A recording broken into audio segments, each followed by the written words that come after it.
Hi everyone and welcome to text book super coaching platform. तो text book के super coaching platform के ऊपर आप सब लोग का फिर से एक बार बहुत बहुत स्वागत है। तो आज आपको फिर से एक बार अल्फाज से ट्रिक्स देखने मिलने वाली, जहां पर ट्रिक्स के खजाने में एक बहुत ही इंपॉर्टेंट टॉपिक्स के ऊपर हम बात करेंगे। और आप सब जानते हैं कि ये टॉपिक कितना हॉट बन चुका है और हर एग्जाम में इसके ऊपर क्वेश्चन पूछा जा रहा है, ट्रांसडेकेलिन और सिसडेकेलिन। कभी ऑप्टिकल एक्टिविटी से क्वेश्चन आ जाता है कि बताए ट्रांसडेकेलिन और सिसडेकेलिन में which one is optically active. कभी यहां पर फ्लिपिंग के ऊपर क्वेश्चन पूछ लिया जाता है कि बताए सिसडेकेलिन और ट्रांसडेकेलिन में रिंग फ्लिपिंग कौन बताते हैं और कैसे फ्लिपिंग होती है।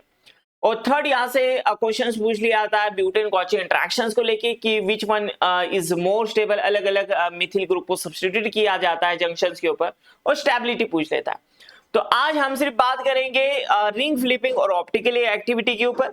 नेक्स्ट पार्ट जो रहेगा उसके अंदर हम स्टेबिलिटी के ऊपर बात करेंगे। तो चलो फिर बिना किसी देरी के हम सेशंस को स्टार्ट करते हैं। बस आपका काम है शुरू से लेके आखिर तक देखना और लास्ट में जो मैं आपको क्वेश्चन पूछूंगा उसका आंसर कमेंट बॉक्स में ड्रॉप करना। ठीक है, चलो फिर स्टार्ट करते हैं। डेकेलिन सिस्टम, सबसे पहले तो ये डेकेलिन सिस्टम होता क्या है। तो जब हम दो 6 मेंबर रिंग दोनों 6 member ring bicyclic fuse compound नजर आ रहा है तो उसे कहते हैं हम डेकेलिन सिस्टम। ठीक है, दो साइक्लोहेक्सेन बाइसाइक्लिक फ्यूज कंपाउंड अगर नजर आ रहा है तो उसे कहते हैं हम डेकेलिन सिस्टम। अब ये फ्यूज कंपाउंड क्या होते हैं, दो रिंग अगर दो कार्बन से कनेक्टेड हो गए, जैसे यहां पर ये दो कार्बन से दो रिंग कनेक्टेड है तो इसे क्या कहेंगे हम, डेकेलिन फ्यूज कंपाउंड। अब जंक्शंस के ऊपर अगर दोनों हाइड्रोजन अगर ट्रांस है तो इसे बोला जाता है ट्रांस डेकेलिन। जंक्शन के ऊपर दोनों हाइड्रोजन सिस है तो इसे बोला जाएगा सिस डेकेलिन। अब ये तो प्लेनर फॉर्म में हमने ड्रॉ किया है ट्रांस डेकेलिन और सिस डेकेलिन, लेकिन हम सब जानते हैं कि जब भी साइक्लोहेक्सेन हम ड्रॉ करते हैं तो हमेशा स्टेबल कंफर्मेशंस में ड्रॉ किया करते हैं, नॉन प्लेनर फॉर्म में, चेयर कंफर्मेशन। तो जब हम ट्रांस डेकेलिन और सिस डेकेलिन को non planar form that is chair confirmation में ड्रॉ करते तो आपको कुछ ऐसे नजर आता है। अब देखते हैं कि यहाँ पर जो स्ट्रक्चर है सही है या नहीं। तो यहाँ पर दोनों हाइड्रोजन ट्रांस है तो यहाँ पर जंक्शंस के ऊपर जो है तो हाइड्रोजन ट्रांस होना चाहिए। एक अपवर्ड जा रहा है एक डाउनवर्ड जा रहा है, एक अपवर्ड एक डाउनवर्ड, ट्रांस बोला जा सकता है इसे, बिल्कुल। ये दोनों के दोनों हाइड्रोजन देखो अपवर्ड जाता हुआ नजर आ रहा है तो इसे हम सिस बोल सकते हैं। तो ये जो है तो ट्रांस डेकेलिन वाला स्ट्रक्चर है और ये जो है तो सिस डेकेलिन। अब सबसे पहले इंपॉर्टेंट कंसेप्ट के ऊपर हम बात करेंगे जहां से क्वेश्चन आता है रिंग फ्लिपिंग।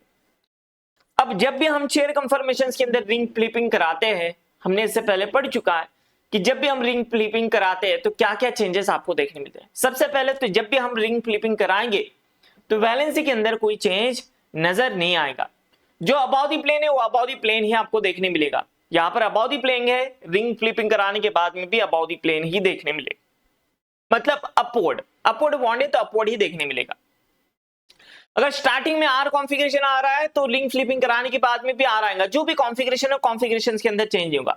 चेंजेस कहां पर होगा, axial bond becomes equatorial, equatorial bond become axial. Axial जो है तो इक्वेटोरियल बन जाता है और इक्वेटोरियल जो है तो एक्सियल चल जाता है। ठीक है, तो ये देखो अब जैसे आपको नजर आ रहा है यहां पर ये बॉन्ड कैसा है, एक्सियल है और ये बॉन्ड भी एक्सियल है। जब हम रिंग फ्लिपिंग कराते हैं तो ये एक कार्बन हम इसे आगे बढ़ा देते हैं। अब देखो ये दोनों के दोनों जो है ये इक्वेटोरियल पे आ चुके हैं। जैसे इसे देखो मैं ब्लू कलर से बताता हूं, ये एक्सियल वाला देखो ये इक्वेटोरियल बन चुका है और ये जो ग्रीन कलर का था ये भी इक्वेटोरियल बन चुका है। ठीक है, अब जो दूसरी चेयर कंफर्मेशन थी, ये वाली जो चेयर कंफर्मेशन थी बी वाली, इसे हमें ड्रॉ करना है। तो कैसे करेंगे, अब देखो इसका एक्सियल साइड ये ओपन है, इसका भी एक्सियल साइड ओपन है। अब मुझे बताइए ट्रांस कभी भी रिंग नहीं बना सकता ना, एक बॉन्ड ऊपर की तरफ जा रहा है एक बॉन्ड नीचे की तरफ जा रहा है, रिंग कैसे बनाएगी। ये तो ऊपर से रिंग बनाएगा, ये तो नीचे से रिंग बनाएगा, तो रिंग बनने की कोई पॉसिबिलिटी है ही नहीं। रिंग तो तब बनती है ना जब सेम प्लेन से हो, इतना हमें पता है। ठीक है, तो इसीलिए हम क्या कहते हैं कि ट्रांस डेकेलिन का जो स्ट्रक्चर्स है ना इसे रिजिड स्ट्रक्चर्स कहा जाता है। कैसा स्ट्रक्चर्स होता है, रिजिड। और रिजिड होने की वजह से ना ये रिंग फ्लिपिंग नहीं बता सकता। अब देख सकते हो ना, मतलब एक बॉन्ड ऊपर जा रहा है एक बॉन्ड नीचे जा रहा है तो रिंग कैसे बन जाएगी, दोनों सेम प्लेन से होगा तभी तो रिंग बनेगी। तो यहां पर do not shows ring flipping, trans decalin कभी रिंग फ्लिपिंग नहीं बताएगा क्योंकि रिजिड है।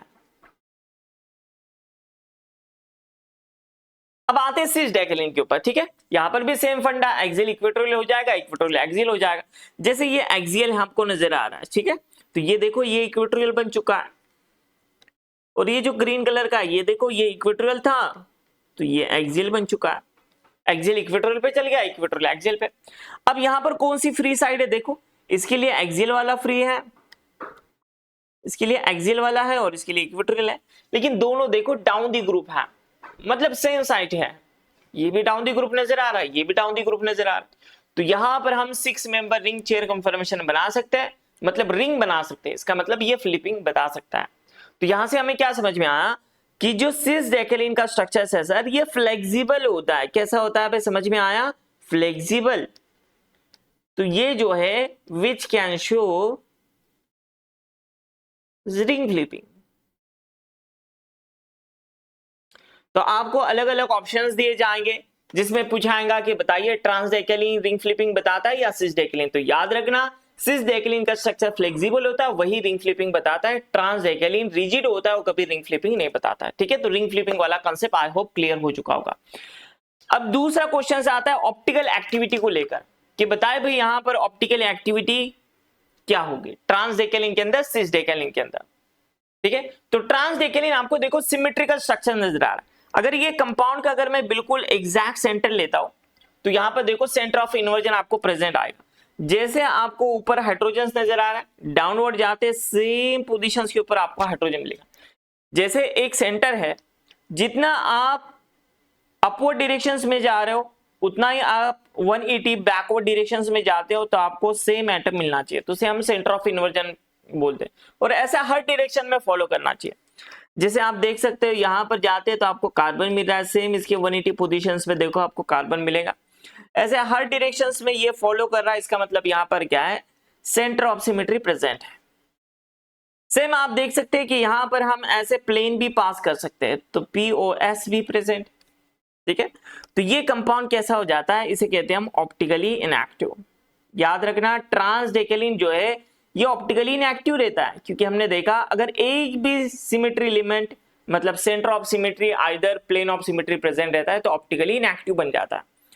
तो दैट इज, इसे हम क्या कहेंगे, अकायरल। ये कैसा होता है, अकायरल। लेकिन अगर हम बात करें सिसडेकेलिन की, ठीक है, दोनों के दोनों हाइड्रोजन देखो डाउन दी ग्रुप नजर आ रहा है, डाउन दी ग्रुप या फिर अबाउट दी प्लेन, दोनों सेम ही है ना भाई, तो इसे क्या कहेंगे हम, सिसडेकेलिन। दोनों डाउन दी ग्रुप है, इसे बोला जाएगा सिसडेकेलिन।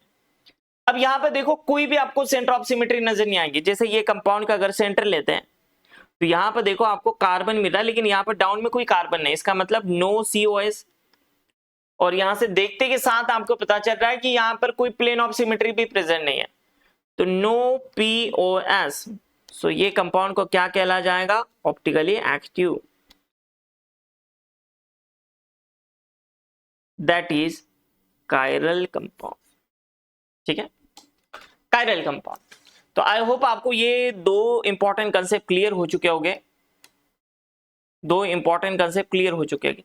अब देखो आपको सवाल ये है कि बहुत सारे बच्चे ये सारी चीजें हम पढ़ चुके होते लेकिन बार बार भूल जाते हैं। तो आपको बस ये बताना है कि आज के इस वीडियो के अंदर हमने क्या पढ़ा। हमने सबसे पहले देखा रिंग फ्लिपिंग, तो आपको कमेंट बॉक्स में ड्रॉप करके बताना है कि रिंग फ्लिपिंग कौन बताता है। ठीक है, और दूसरा हमने देखा ऑप्टिकल एक्टिविटी, तो कौन ऑप्टिकल एक्टिव है और कौन ऑप्टिकली इनएक्टिव। अगर आप अभी बताएंगे तो आपको याद रहेगा कि हमने ऐसा कुछ कमेंट किया था। ठीक है, ये सारी चीजें आपको एग्जाम के वक्त अगर क्वेश्चंस आता है तो क्लिक होगी। ठीक है, बताने से जो है तो चीजें क्लियर हो जाती है। इसीलिए मैं चेक करूंगा कि देखते हैं यहाँ पर कितने लोग आंसर करते हैं। अब जो नेक्स्ट हमारा एपिसोड होगा उसके अंदर हम स्टेबिलिटी के ऊपर बात करेंगे। तो आई होप आपको रिंग फ्लिपिंग और ऑप्टिकली एक्टिविटी वाला कंसेप्ट ट्रांसडेकेलिन और सिसडेकेलिन में क्लियर हो चुका होगा। ठीक है, तो मिलते हैं फिर हम नेक्स्ट एपिसोड के अंदर। Thank you so much for watching and happy learning.